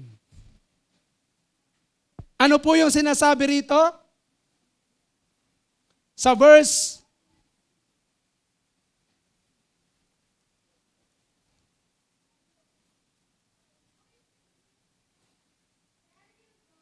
sa ibang salin, meron pong sinasabi doon, whoever wants to follow me, deny himself. Kalimutan natin yung sarili natin. So ibig sabihin, everything we have, lahat ng meron tayo, talent, time, treasure, kay Kristo po lahat yan. Gamitin po natin lahat yan. Huwag tayong magkaroon ng reservation. Hindi tayo dapat mag-reserve. Ay, hindi ko gagamitin to kasi kailangan kong i-reserve to para sa ano. Pati yung lakas natin, i-reserve ko to para doon sa ano. Marami tayong reservation. Tandaan po ninyo, in serving the Lord, in obeying God, in following Jesus, wala tayo dapat reservation. We need to preserve it for God. Lahat yan sa Diyos. Kaya nga, alam niyo, mula nung maliliit yung mga anak namin, never siguro nilang na-experience na, yung time namin, ginamit namin na talagang hindi kami dumalo ng gawain. Mula nung maliliit yan, nasa gawain palagi sila. Kasi yun po yung katotohanan eh. Dapat tayo po mga magulang, mula sa maliit yung mga anak natin, sanayin natin sila sa Panginoon. Everything eh. Tandaan natin, ang mga anak natin, kayamanan yan. Ang mga anak, kayamanan ng magulang yan. Kaya treasure, kasama yon. Huwag nating ipagdamot sa Panginoon yan. Pera, sino nagbibigay sa atin ng pera? Sa tingin nyo ba, pag hindi ka binigyan ng lakas ng Panginoon, hindi ka binigyan ng talino ng Panginoon, kikita ka kaya? Bakit ka magdadamot sa pera? Siya naman ang nagkakaloob niyan. Ang damot-damot mo sa Panginoon, pagdating sa barkada, grabe kang gumastos. Pagdating sa Panginoon, ang kuripot mong magbigay. Ang damot mong magbigay. Pagdating doon sa ibang mga nasa labas, galanting-galante. Sige, sagot ko yan. Di ba? Pagdating sa Panginoon, ang suot-suot natin damit, ganun-ganun lang, pupunta ka sa kasalan. Sino sa inyo ang pumunta sa kasalan, na-invite sa kasalan na nagsuot kayo ng simpleng damit? Meron ba? Wala. Lahat nagpi-prepare ng magandang damit. Dahil gusto nilang i-present yung sarili nila doon sa kasalan na yon. Tayo para tayong nasa kasalan palagi. Haharap tayo doon sa groom. Ang groom po natin, si Christ, tayo po yung babaeng ikakasal. Kaya dapat magsuot tayo palagi ng presentable. Amen po ba? Nakukuha po ba natin yung mindset? Kaya sa church, pagdating po sa church, ewan ko, ayokong sabihin to pero katotohanan. May mga nagsasabi pa noon, naririnig ko eh. Sabi nila, pagka daw po sa labas, 3 mukha daw ang nakikita. Pagdating po dito sa 20-20. Pero sa labas, talagang kung gumasos, talagang 3 mukha, pati yung malungkot eh. Sa loob, 20-20. Mabigat pang ilabas. Ano yung point dito?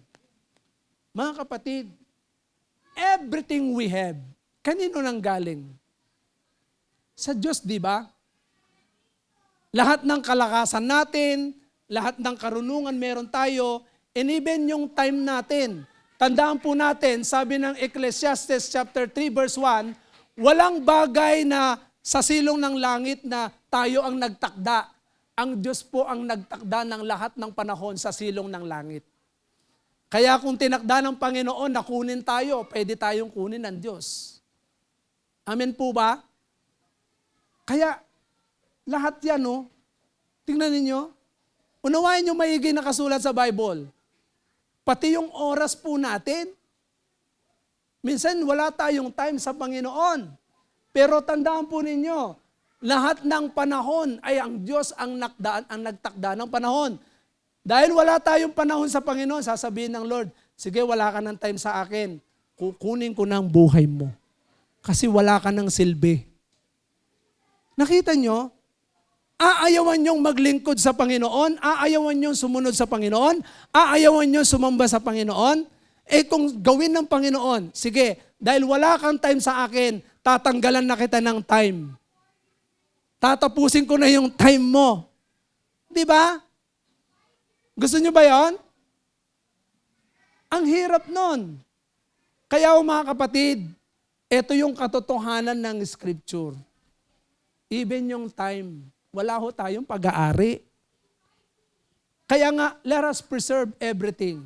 Tandaan po ninyo kapag lahat pinreserve natin sa Panginoon, makikita po natin yung bunga. Amen po ba? Tingnan po ninyo, Mark chapter 8 verse 36. Ano ang sinasabi ng Mark chapter 8 verse 36? Ang sino mang magbigay ng buhay. Mark chapter 8 verse 36. Tagalog. Sapagkat ano bang mapapala ng isang tao, makamtan naman niya ang buong daigdig, ngunit mapapahamak naman ang kanyang sarili. 37 hanggang 38. Ano bang may babayad na isang tao para mabawi niya ang kanyang buhay? 38. Kapag ikinahiyaan ninyo ako at ang aking mga salita sa harap ng mga taksil at makasalanang mga tao sa panahong ito, ikakaya rin kayo ng anak ng tao pagparito niya na taglay ang dakilang kapangyarihan ng kanyang ama at kasama ang mga banal na anghel. Verse 35 yata yun o 34. Ang sino mang magbigay ng ano. Ayan, verse 35. Okay, verse 35. Ang sino mang nagnanais na magligtas ng kanyang buhay ay mawawalan nito. Ngunit ang mawalan, tingnan po ninyo ang mawalan ng kanyang buhay alang-alang sa akin at sa magandang balita ay, tingnan po ninyo yung reward, magkakamit nito. Kapag lahat pinreserve natin sa Panginoon, we offer lahat, we give everything sa Panginoon. Hindi ka lugi.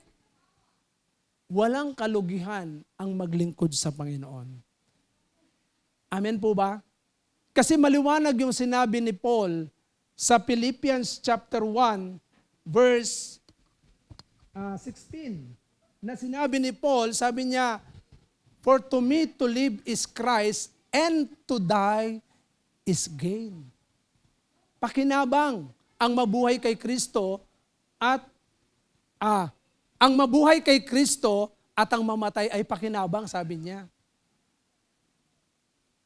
Amen po ba? Kaya kapag ikaw ay nabubuhay, sabi ng Romans 14:8, nabubuhay tayo para parangalan ng Diyos, namamatay tayo para parangalan ng Diyos, sa mabuhay at sa mamatay, tayo ay mula kay Kristo. Mula sa Panginoon. Give it all. Ibigay natin ang lahat. Amen po ba? Hello? Gusto niyo po bang magkaroon ng kakaibang buhay meron tayo? In spite na maraming mga struggle, tandaan po ninyo, yung pagiging disciple, yes, masaya, pero maraming suffering. Pero pagka ikaw ay nagsasuffer dahil sumusunod ka kay Kristo, pakinabang yan. Pero kapag ikaw ay nagsasuffer dahil sa kasalanan, ano ang kapalit? Ha? Nagsasuffer ka dahil sa kasalanan, dahil sa hindi mo pagsunod. Okay, tingnan po natin yung considering the cost of not following Jesus. Tatlo po yan. Project it, plan it, and pursue it. Bakit sinabi ng Panginoon to? Kaya nga, sinabi niya rito, sa verse 28 hanggang 33. Sa verse 28 hanggang 33, pinakita ng Panginoon dito yung example ng pagtatayo ng bahay. Pinakita ng Panginoon dito yung example ng pakikipagdigma. Sa pagtatayo ng bahay, kailangan mong i-project. Kaya mo ba yan? Amen po ba? At kailangan din ng pagpaplano habang ikaw ay sumusunod. Ngayon, kapag hindi ka sumunod, i-project mo yan. Pagtatawanan ka. Pag hindi ka nagplano, hindi mo matatapos yan. At kapag hindi mo pinursu na maglingkod o sumunod sa Panginoon, hindi ka sumunod, tiyak, ano ang magiging resulta? Bakit kailangan po nating sumunod sa Panginoon? Kasi bakit positibo yung ginawa ko doon? Project, plan, pursue it. Kasi once na ito ay hindi mo ginawa itong tatlong ito, dahil ayaw mo sumunod sa Panginoon, ito po ang magiging resulta. Sa 34 and 35. Sa verse 34 and 35, ang sabi niya rito, mabuti ang asin, ngunit kung ang asin ay mawalan ng alat, paano pa ito mapapaalat muli? Verse 35, wala itong kabutihang may bibigay sa lupa o kahit sa tambakan man ng dumi. Kaya't ito'y tinatapon na lamang, makinig ang may pandinig.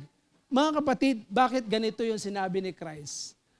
Nung tinatanong ko yung mga pastor na kasama ko nung nasa Palawan kami, sabi ko, nawawalan ba ng alat ang asin?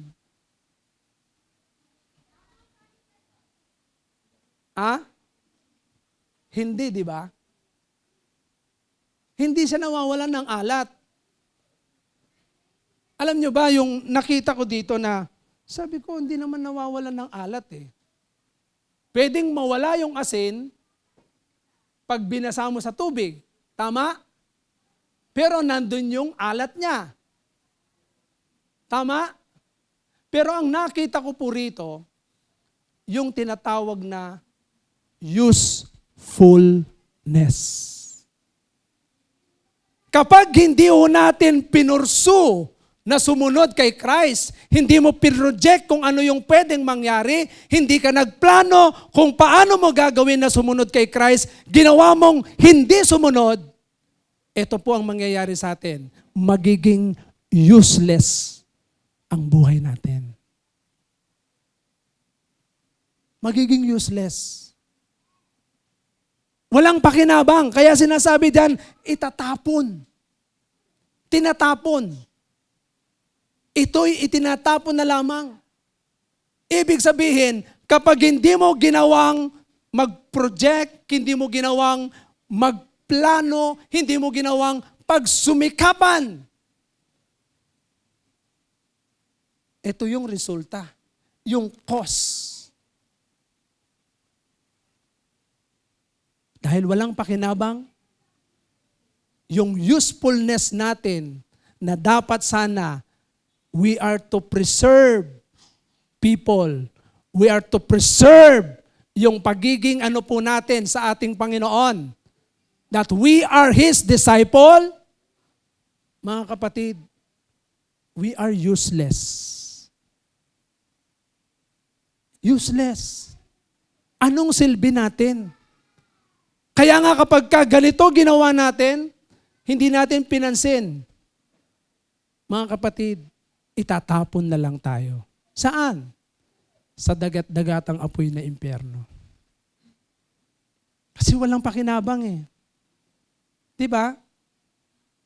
What God wants sa buhay po natin, mga kapatid, is to become a useful disciple of Him.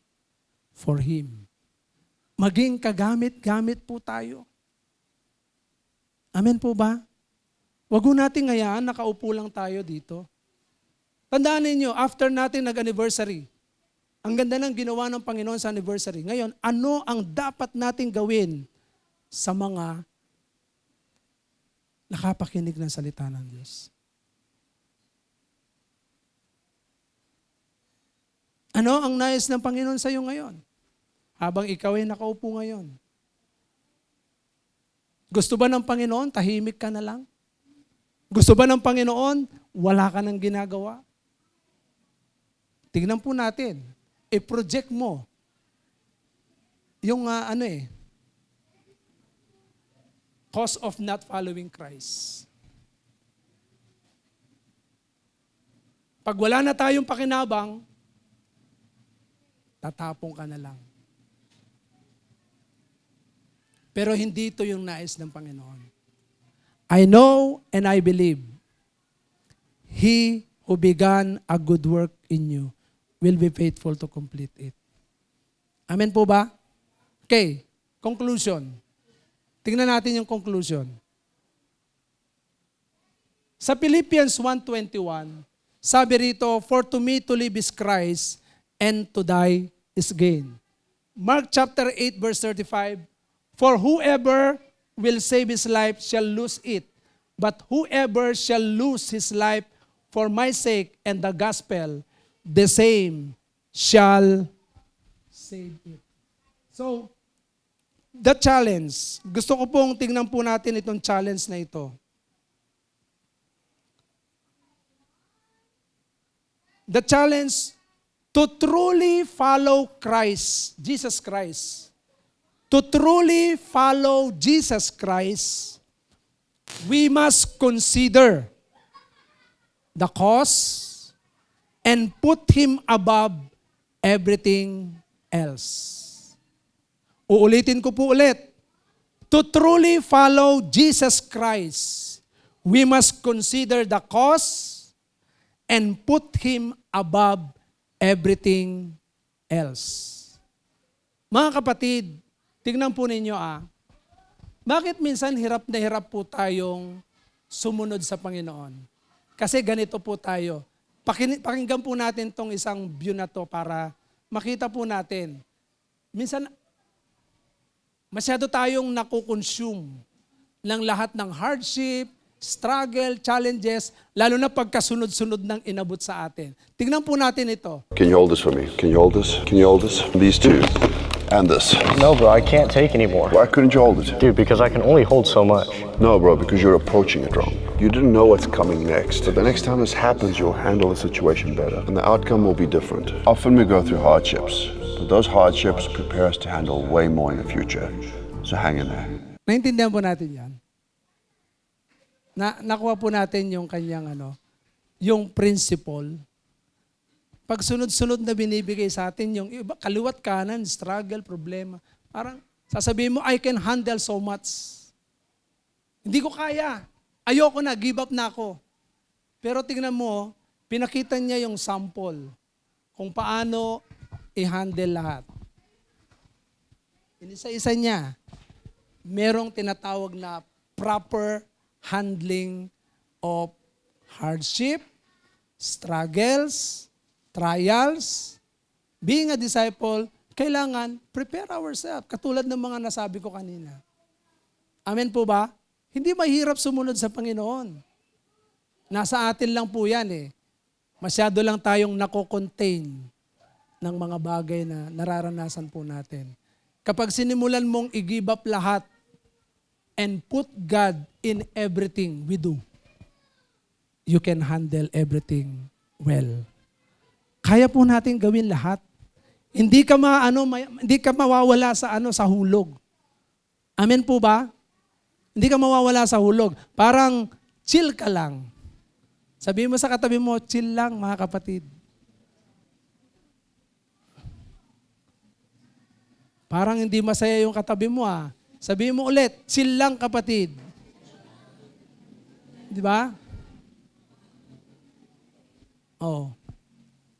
So sa oras pong ito, I challenge each and every one of us. Alam ko mahirap sumunod. Alam ko mahirap maglingkod sa Panginoon. Pero tandaan po ninyo, kapag hinandle mo yan ng tama, isa-isa yan. O ito, isa, dalawa, tatlo. Kaya mong gawin lahat yan. Di ba? Philippians 4:13, I can do all things through Christ Jesus who strengthens me. Thanks be to God who gives us the victory through our Lord Jesus Christ. Sinabi ni Christ sa krus, it is finished.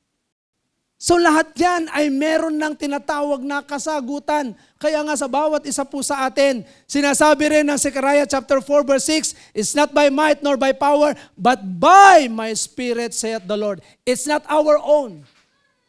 It is the Spirit of God who will strengthen us, who will help us. Tutulungan po tayo ng Panginoon. Kaya wala pong puwang para sa atin na tumigil.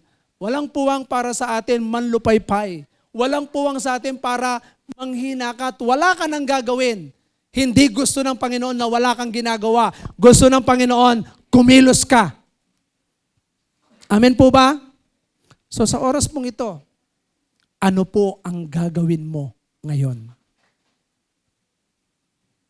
Ano ang plano mo? Ano ang gusto mong gawin sa Panginoon, para sa Panginoon? Kaya sa oras nito, I know and I believe sa puso natin, ang Diyos ay nangungusap. So hayaan po natin, anyayaan po natin ang Espiritu ng Panginoon. Let us continue to please Him. Amen? Amen po ba? So sa oras nito, shall we all arise at hayaan natin na anyayahan po natin yung Espiritu ng Diyos na siyang great comforter, siya po yung ating helper. Mga kapatid, matapos tayong mag-commit sa Panginoon, let us acknowledge ang Panginoon na siyang kikilos sa ating mga buhay. Hayaan po natin sa oras na ito, as we sing this song, mga kapatid, surrender natin sa Panginoon lahat. Allow the Holy Spirit to move in us. Hayaan po natin na mabigyan natin ng lugod ang Diyos. Amen po ba?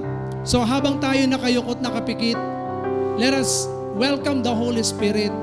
Hallelujah, Jesus.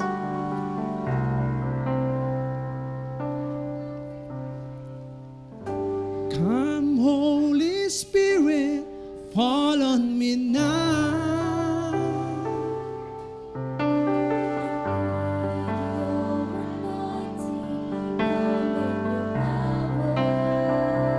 I love you, Holy Spirit.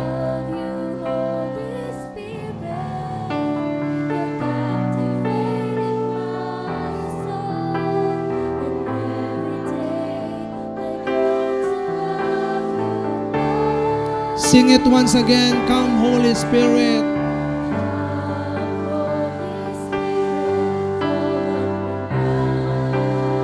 I need your anointing.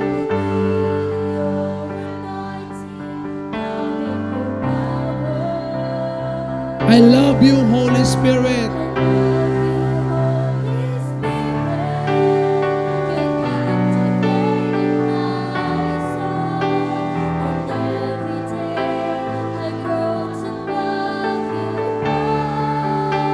reaching for your heart. You hold my life in your hands, drawing me closer to you. I feel your power in you. Nothing compares to this place.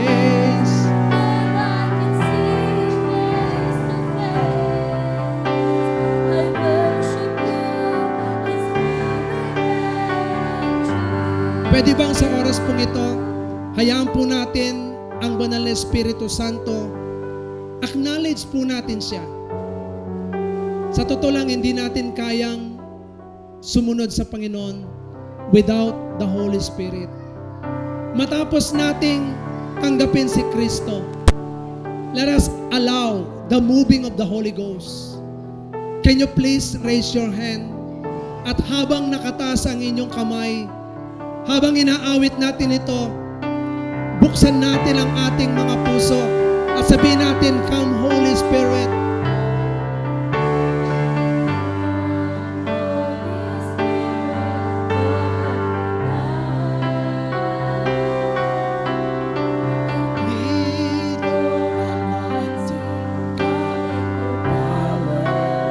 I love you, Holy Spirit. You captivated my soul, and every day I grow to love you more. I'm reaching for your heart.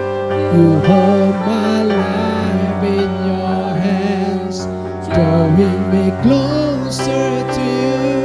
I feel your power. Nothing compares to this place where I can see you face to face. I worship you. In Christ alone, in Christ alone, I place my trust and find my glory, glory in the power of in every victory. Let it be said on me, source of strength, my source of hope is Christ alone. Sing it once again, in Christ alone. Hallelujah, declare it by faith. Salome, I place my trust and find my glory in the power of the cross. In every victory, let it be said on me, my source of strength, my source of hope is Christ alone.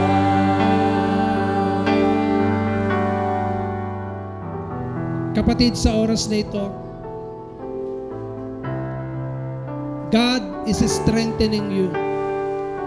Patuloy kang pinapalakas ng ating Panginoon. Nakikita ng Diyos ang laman ng iyong isip. Nakikita ng Diyos ang laman ng iyong puso. Minsan, dahil sa mga nakikita mo sa paligid, ang hirap mong sumunod sa kalooban ng Panginoon. Minsan dahil sa mga struggles na nararanasan mo, ang hirap mong ibigay sa Diyos ang pagsunod.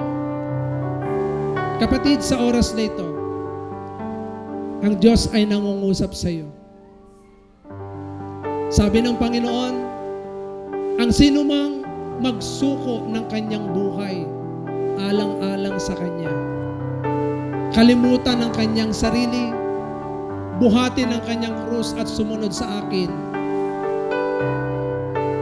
hindi siya karapat-dapat na maging disipulo ko. gusto mong maging totoong disipulo ni Kristo, isuko mong yung buhay kay Christ. Hayaan mong bigyan mo siya ng lugod. Continue to please God. Continue to prepare yourself habang inaantay mo siya. And preserve everything for Him. Nais mo bang isuko sa Panginoon ang iyong buhay? Sa oras pong ito, itaas mong iyong kamay. At hayaan mong sa oras na ito,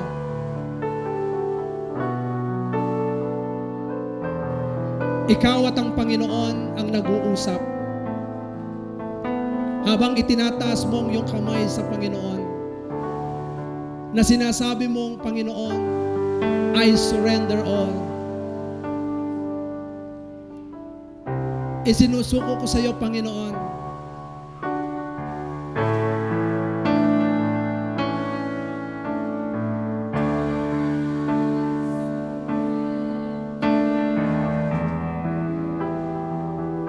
Habang ikaw ay nakataas ang kamay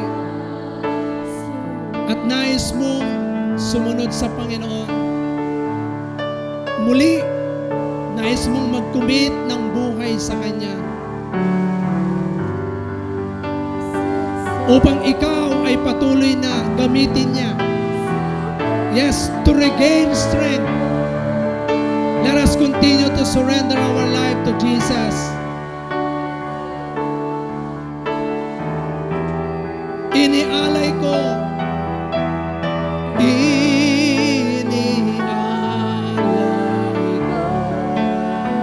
ang lahat sa iyo, Kristo. Ang lahat sa iyo, Kristo. Inialay ko.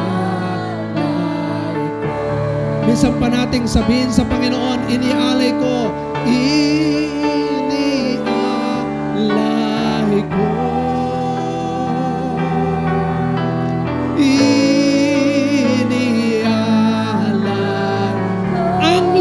Sa iyo, Kristo, ang lahat sa iyo, Kristo, inialay. Sing it with all your heart. Buong puso mo sabihin sa Panginoon, inialay ko, inialay ko,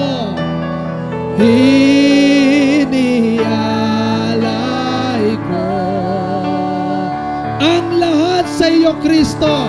Ang lahat sa iyo, Kristo. Inialay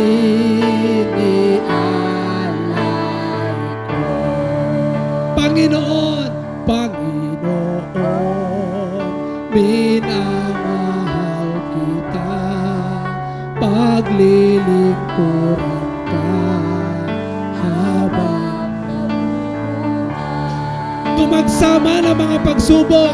Sama ang mga pagsubok. Alam kong sa akin, kung sa akin, ika'y susubay. Kaya't ako ay susunod sa'yo upang ang iyong mga salita, iyong salita. Buhay ko may, aking iaalay bilang ganti sa'yo, Panginoong Yesus. Sa oras pong ito, lahat ng nagmamahal sa Panginoon, sabihin natin sa Panginoon to, kung mahal mo siya, gawin mong personal ang awit na ito. At habang inaawit natin to, sabihin natin, Panginoon, minamahal kita. Panginoon, minamahal kita. Paglilingkuran ka. Habang nabubuhay, dumagsama ng mga pagsubok.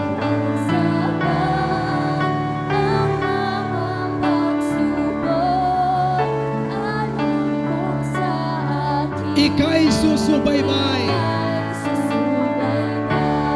Kaya't ako ay susunod. Ay susunod sa'yo upang ipahayag ang iyong salita.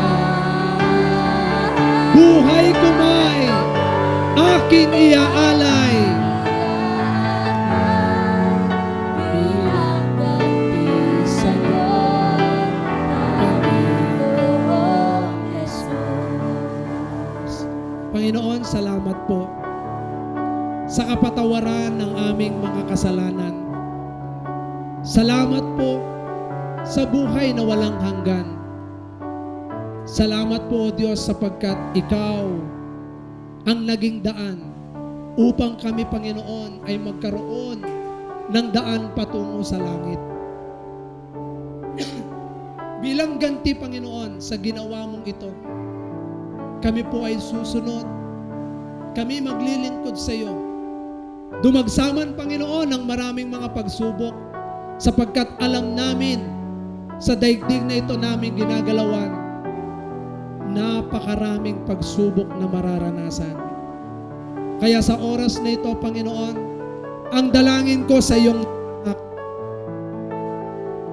patuloy mong patatagin ang kanilang pananampalataya. Patuloy mo po silang samahan. Patuloy mong pagalingin, Panginoon, ang kanilang kaisipan at puso na maraming mga pain sa kanilang mga puso.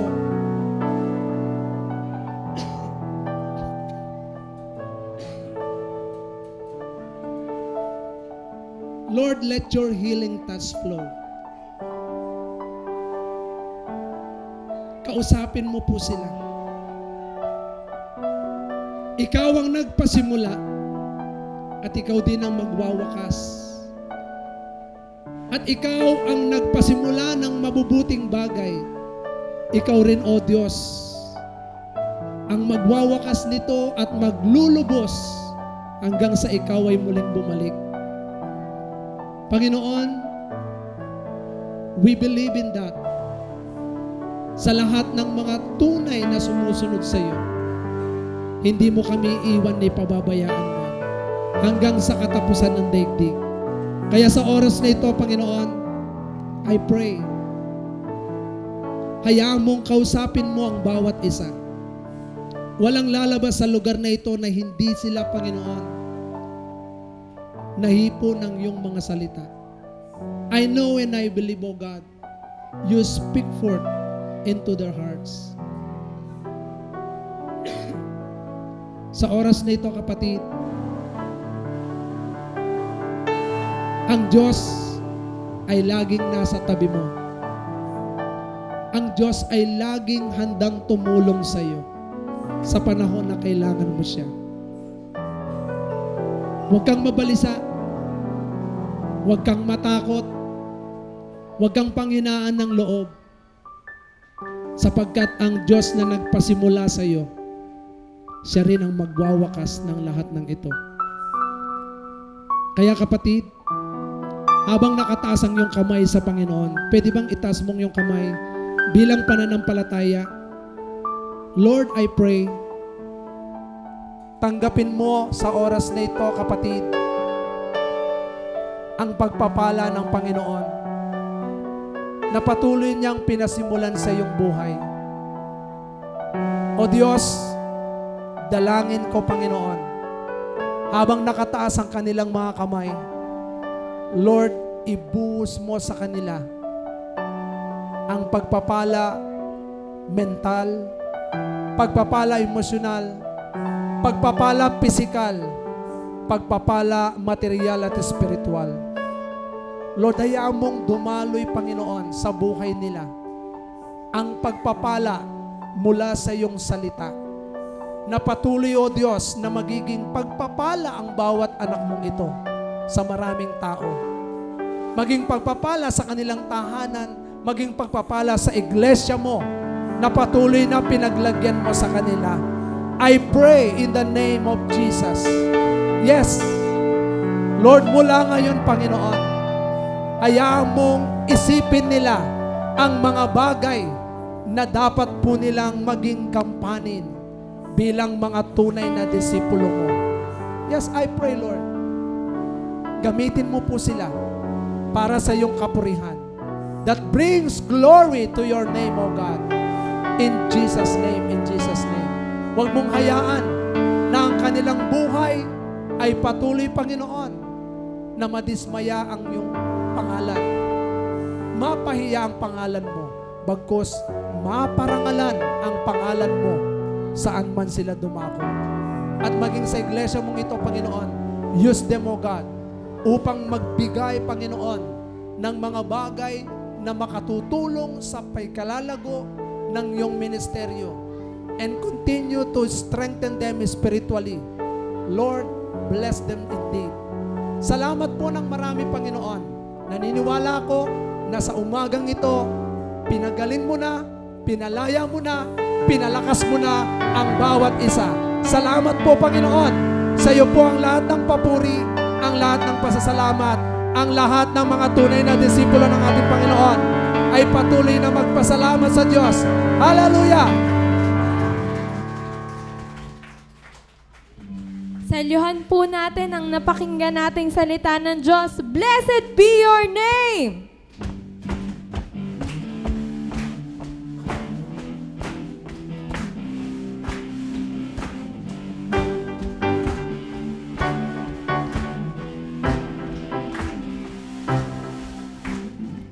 Blessed be your name, the land that is plentiful, where the streams of abundance flow. Blessed be your name.